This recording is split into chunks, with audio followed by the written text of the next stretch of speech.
everyone. It's Debbie again, and welcome to vlog number 6. In this vlog, I'll be talking about 3 of the readings that were assigned for this section of our assignment.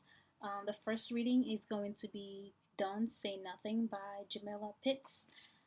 So let's get right into the discussion. So, Pitts focused on the various ways teachers and other educators can successfully discuss topics surrounding race and politics in their classrooms. She illustrated with examples of how teachers can begin the discussion regardless of what subject they are teaching. Some of those examples include sharing their own personal stories or how it affects them, um, trying to explain your feelings with your students, just start the conversations in general, and then also begin to by confronting their own bias about themselves, their students, their fellow educators, and the world in general. This is in regards to what's happened with Black Lives Matter and just police brutality in general against Black people in general in the U.S. Um, so some of the subjects that she pointed out that teachers can definitely tap into is one of them would be the in literature, where she encourages teachers and other educators to use revolutionary books and really teach about it, really teach what's going on with um, the discrimination that happens within the education system and our political system as well. And then another subject would be history, where she also encourages teachers to teach about what actually happened in history, both good and bad. So shedding lights on both what is true and or just what is good and bad about the whatever it is that's happening in our history, be it war, slavery, or just celebratory things, and how it also teaches how it affects both black and white people, on what sides they were on and what influenced their decisions and whatnot. And then the last subject that she touched upon was science. I kind of didn't really. I was kind of surprised to see that science made it on her list, but I was very excited to see that she encouraged teachers to have their students research about the maltreatments that has occurred throughout history regarding Black people, in respect to Black people, helping them understand that Black bodies have often been used, manipulated, and destroyed. It kind of reminded me of the time I read about how experiments were done on Black women, or yeah, mostly Black women, where at least the doctors were treating them without any pain medications for surgeries and whatnot, because they thought they didn't feel any pain. Now, which I thought was pretty ridiculous. So it's um it's great that she's encouraging teachers um, to teach about the maltreatments that Black people have been going through in this country and the world through science. So, with these discussion practices, Pitts suggests that teachers also, again, share their stories, how they've been affected, and how they feel. So, technically saying or noting that opening up to students will get students to trust them more and potentially open up to them and share their opinions and their stories and whatnot. And also, she encouraged um, teachers to be on guard against false narratives. I'm going to use one of the quotes here directly from the book.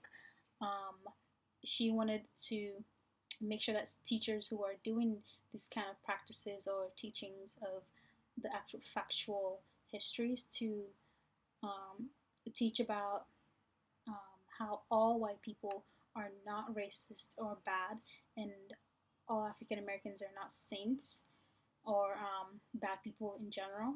That we cannot remain silent about incidents like the attacks uh, on police in Dallas and Baton Rouge, teaching about the white people who marched with Dr. King and lift their voices on the Black Lives Matter movement today.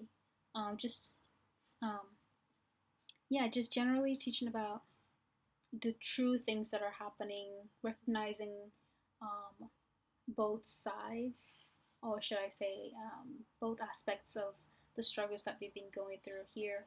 That it's not just teaching about the ugly parts of history, but also acknowledging that there were people who were very supportive of some of the movements that we've had thus far and continue to do so today.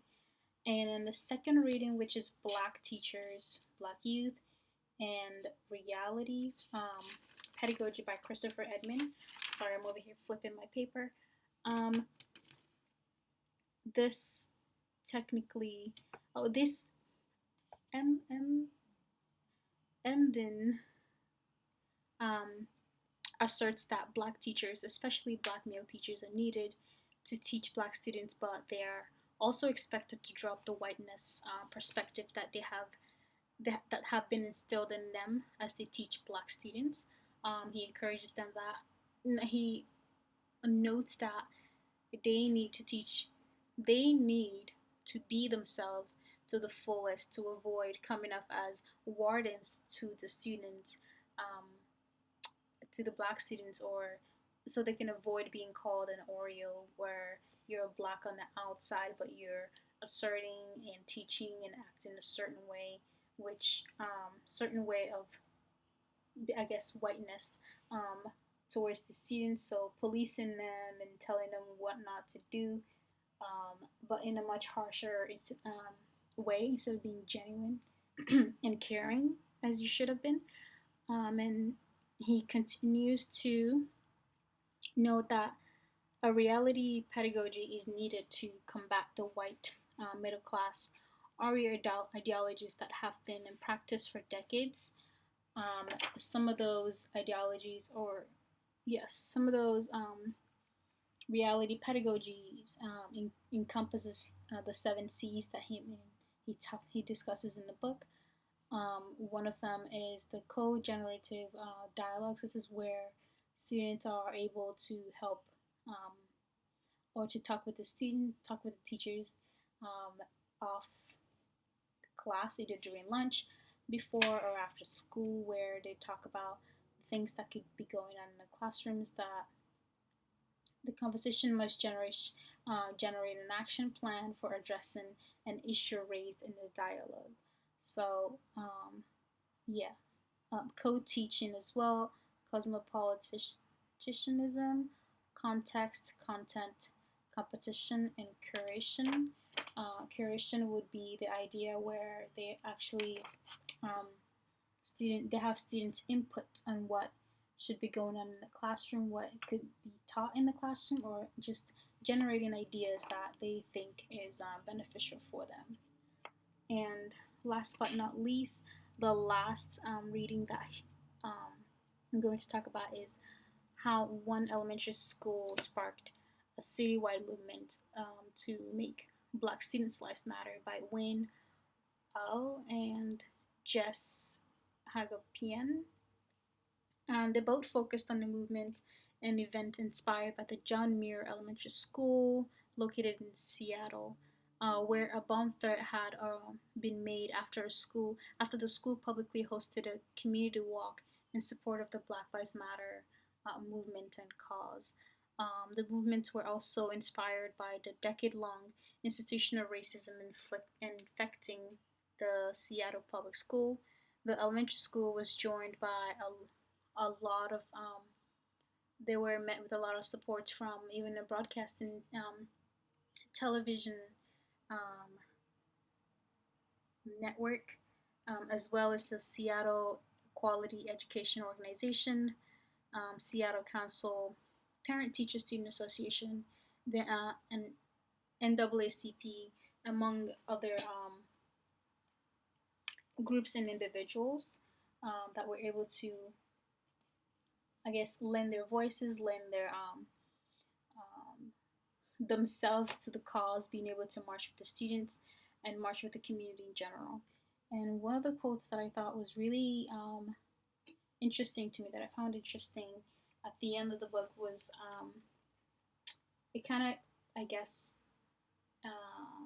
concludes what this entire week's reading, or just the readings that were assigned for this week. One of them is the public dialogue about institutionalized racism in Seattle school was pushed forward in concrete ways. So with the movements and the events that people have been hosting in regarding to Black Lives Matter kind of pushed the dialogue for Seattle school districts to actually talk about it, bring it up in their meetings and whatnot. And while we have, continue with the quote, and while we have so much more work to do in the end, what happened in Seattle showed that educators have an important role to play in the movement for Black lives when they rise up against the country to join the movement, both inside the school and outside on the streets. Institutions of racism can be challenged in the search for solidarity, healing, and justice. So it kind of just concludes um, how significant of a role educators have in general, especially when they come together to fight the current system that we have. There's no guarantee that everything's going to work um, as soon as possible or immediately, but yes, we still have a lot of work to do. But the more we talk about it, the more we practice what we preach and continue to work on it, the better the system becomes for us. Yeah, that's all I have for this week. Hope to see you all back next time. Thank you. Bye.